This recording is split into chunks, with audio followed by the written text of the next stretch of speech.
तो चुरा लिया ना. So I want to tell something. Which not a lot of people know about it, but something which I want to express about my friend Bhanuchandar. I joined films in 1977. So 77, 78, 79, 80, I was in Tamil films. I was born, brought up in Madras, but my parents are from Bangalore. It is Bhanuchandar who brought me to Telugu as a hero. I can never forget my god brother. Today I have done the maximum number of films, 100 films in Telugu as a hero. We all his blessings and we are the best of pals because both of us are martial art black belts, so that's how we became more close.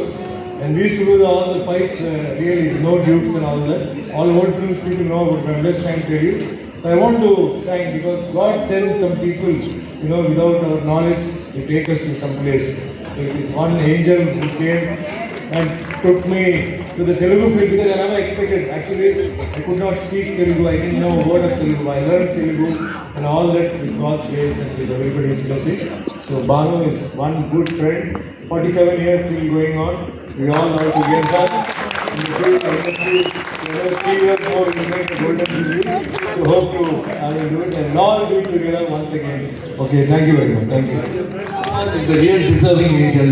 He deserves much more, and the laurels are yet to come, my buddy. Thank you.